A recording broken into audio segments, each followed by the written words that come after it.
दुनिया देख रही थी विदेशी फाइटर जेट्स की डील। इधर भारत ने चुपचाप चल दी वो चाल जो बदल देगी एरोस्पेस का पूरा इतिहास।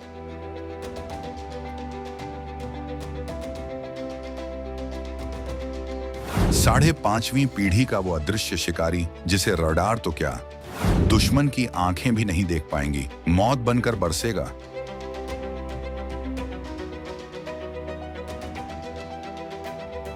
सरकारी फाइलों से निकलकर अब प्राइवेट हाथों में आई देश की सुरक्षा।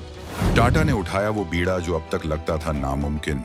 जब पूरी दुनिया को लग रहा था कि भारत अपनी वायुसेना के लिए फ्रांस से राफेल और रूस से सुखोई 57 खरीदने में उलझा हुआ है, ठीक उसी वक्त पर्दे के पीछे एक ऐसा खेल चल रहा था जिसकी भनक न तो पेंटागन को लगी और न ही बीजिंग के जासूसों को।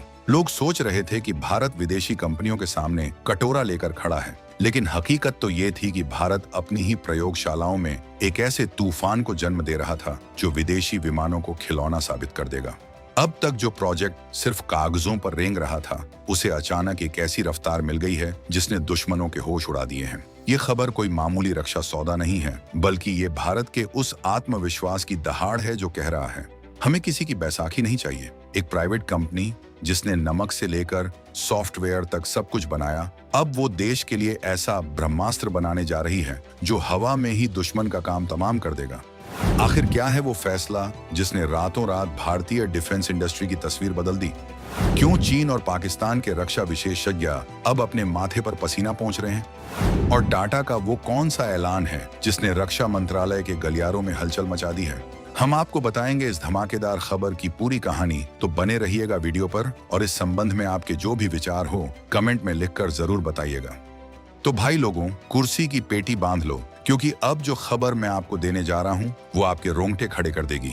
बात हो रही है भारत के सबसे महत्वाकांक्षी प्रोजेक्ट एमका की, यानी एडवांस्ड मीडियम कॉम्बैट एयरक्राफ्ट। लेकिन रुकिए, ये पुरानी घिसी-पिटी खबर नहीं है। नया धमाका ये है कि डीआरडीओ ने इस 5.5 जनरेशन के स्टील्थ फाइटर जेट को बनाने के लिए भारत की दिग्गज प्राइवेट कंपनियों को शॉर्टलिस्ट कर लिया है। और इसमें सबसे बड़ा नाम जो सामने आ रहा है वो है टाटा एडवांस्ड सिस्टम्स लिमिटेड। जी हाँ, टाटा। अब तक हम सरकारी company HAL, Hindustan aeronautics limited का नाम सुनते थे, लेकिन अब खेल बदल चुका है। सरकार ने समझ लिया है कि अगर चीन के J-20 और पाकिस्तान के आने वाले J-31 का मुकाबला करना है तो हमें रफ्तार चाहिए, और वो रफ्तार प्राइवेट सेक्टर ही दे सकता है। टाटा के साथ साथ बाबा कल्याणी की भारत फोर्ज और लार्सन एंड टुब्रो LNT जैसी कंपनियों को भी इस महामिशन में शामिल किया गया है। इसका मतलब समझते हैं आप? इसका मतलब है कि एमका अब सरकारी लेटलतीफी का शिकार नहीं होगा। जो विमान 2030 या 2032 तक आने वाला था, अब उसकी टाइमलाइन को प्रीपोन किया जा रहा है। टाटा ने कमान संभाल ली है, और जब टाटा कुछ ठान लेता है तो दुनिया जानती है कि वो वक्त से पहले डिलीवर होता है। अब जरा इस गेम को समझिए जो भारत ने खेला है। पिछले कुछ महीनों से आप लगातार खबरें सुन रहे होंगे कि भारत 114 फाइटर जेट्स MRFA खरीदने वाला है। कभी राफेल की बात होती है, कभी F-15EX की। दुनिया को लगा कि भारत की अपनी टेक्नोलॉजी फेल हो गई है, इसलिए वो विदेशी माल पर निर्भर है। चीन भी यही सोचकर खुश हो रहा था कि भारत तो बस खरीदार है, निर्माता नहीं। लेकिन ये भारत की एक सोची समझी स्ट्रेटेजिक डिसेप्शन यानी रणनीतिक धोखा थी। हम दुनिया को दिखा रहे थे कि हम खरीद रहे हैं, जबकि असल में हम अपने घर में बाप बना रहे थे। एम का कोई आम जहाज नहीं है, यह 5th जनरेशन से भी आगे 5.5 जनरेशन का विमान होगा। इसमें स्टील्थ टेक्नोलॉजी होगी, यानी रडार पर यह एक छोटी सी चिड़िया या मधुमक्खी जैसा दिखेगा। जब तक दुश्मन का रडार इसे पकड़ेगा, तब तक यह मिसाइल दाग कर वापस अपने बेस पर कॉफी पी रहा होगा। और अब जब टाटा जैसी कंपनी इसमें शामिल हो गई है, तो मैन्युफैक्चरिंग की क्वालिटी और स्पीड दोनों वर्ल्ड क्लास होने वाली है। टाटा की एंट्री से पाकिस्तान और चीन में हड़कंप क्यों मचा है? इसका गणित बहुत सरल है। देखिए, सरकारी कंपनियों की अपनी सीमाएं होती हैं, फाइलें अटकती हैं, बाबूगिरी चलती है। लेकिन टाटा का वर्क कल्चर कॉर्पोरेट है, वहां फैसले तुरंत होते हैं। टाटा ने पहले ही C-295 ट्रांसपोर्ट विमान बनाने का प्रोजेक्ट अपने हाथ में लिया हुआ है और वडोदरा में फैक्ट्री खड़ी कर दी है। अब उसी एक्सपर्टीज का इस्तेमाल एमका के लिए किया जाएगा। खबर है कि special purpose vehicle SPV model के तहत प्राइवेट कंपनियां और DRDO मिलकर काम करेंगे। इसमें प्राइवेट प्लेयर्स के पास बहुमत हिस्सेदारी हो सकती है। ये भारत के इतिहास में पहली बार हो रहा है कि इतना संवेदनशील और हाईटेक फाइटर जेट बनाने का जिम्मा प्राइवेट हाथों में दिया जा रहा है। ये अमेरिका के मॉडल जैसा है, जहां लॉकहीड मार्टिन या बोइंग जो प्राइवेट हैं, F-22 और F-35 बनाते हैं। भारत अब उसी लीग में शामिल हो गया है। चीन की सरकारी कंपनियां अब तक अपने J-20 के इंजन की समस्याओं से जूझ रही हैं, लेकिन भारत का प्राइवेट सेक्टर जब मैदान में उतरेगा तो क्वालिटी कंट्रोल और इनोवेशन का लेवल ही अलग होगा। इस विमान की खासियतों की बात करें तो यह किसी साइंस फिक्शन फिल्म से कम नहीं है।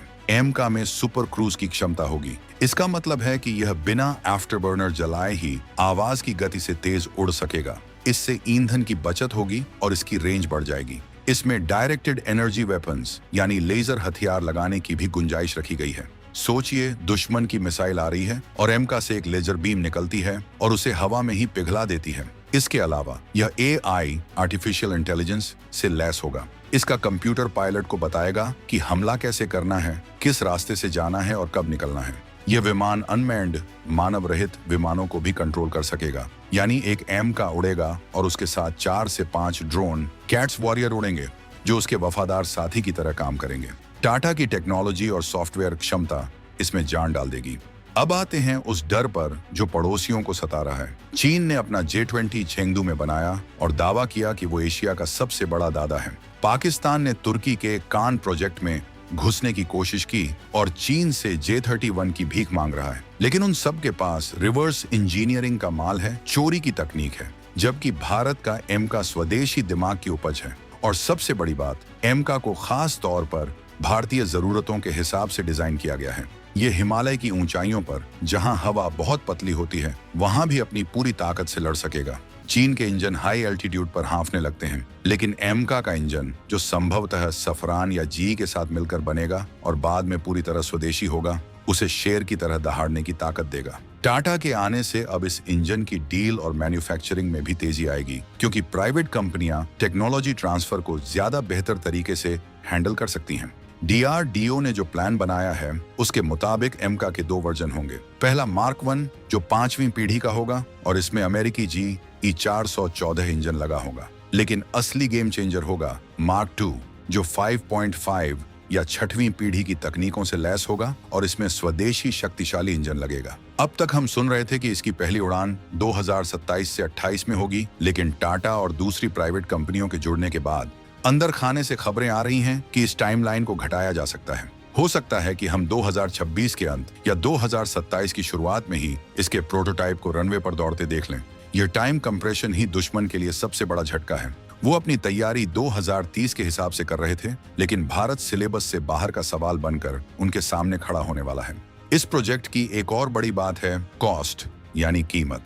विदेशी फाइटर जेट्स जैसे F-35 की कीमत और मेंटेनेंस इतना महंगा है कि अच्छे देशों का दिवाला निकल जाए। लेकिन टाटा और भारतीय कंपनियां जब इसे बनाएंगी तो लेबर कॉस्ट कम होगी, मटेरियल यहीं का होगा और टेक्नोलॉजी अपनी होगी। इसका मतलब है कि हम एक राफेल की कीमत में शायद 2 एमका बना लेंगे। ये इकोनॉमिक वॉरफेयर भी है। हम कम पैसे में ज्यादा ताकत हासिल करेंगे और भविष्य में हम इसे दूसरे देशों को बेच भी सकते हैं। सोचिए, जिस भारत को दुनिया सिर्फ खरीदार समझती थी, वो अगर स्टील्थ फाइटर जेट्स का निर्यातक बन जाए तो जियोपॉलिटिक्स का नक्शा ही बदल जाएगा। लेकिन रास्ता इतना आसान भी नहीं है। Stealth technology, radar absorbing material RAM और जेट इंजन की तकनीक दुनिया के सबसे जटिल विज्ञानों में से है। इसे मास्टर करना बच्चों का खेल नहीं है। लेकिन यहाँ पर टाटा का ट्रैक रिकॉर्ड बोलता है। उन्होंने अपाचे हेलीकॉप्टर का फ्यूजलेज बनाया, उन्होंने C-130 हरक्यूलिस के पुर्जे बनाए।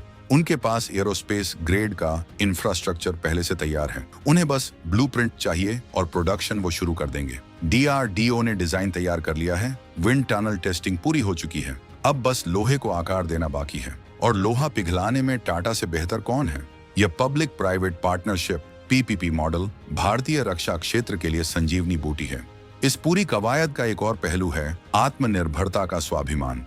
जब 1990 के दशक में अमेरिका ने हम पर प्रतिबंध लगाए थे, तब हमारा तेजस प्रोजेक्ट लेट हो गया था। हमें इंजनों के लिए तरसना पड़ा था। आज भारत ने ठान लिया है कि इतिहास खुद को नहीं दोहराएगा। एमका सिर्फ एक मशीन नहीं है, यह भारत की संप्रभुता की गारंटी है। यह संदेश है कि हम अपनी सुरक्षा की चाबी किसी और की जेब में नहीं रखेंगे। जब AMCA आसमान में उड़ान भरेगा तो वो सिर्फ ध्वनि की गति को नहीं तोड़ेगा, बल्कि उन तमाम बेड़ियों को भी तोड़ देगा जो भारत को एक महाशक्ति बनने से रोकती रही हैं। तो कुल मिलाकर मंजर यह है कि शतरंज की बिसात बिछ चुकी है।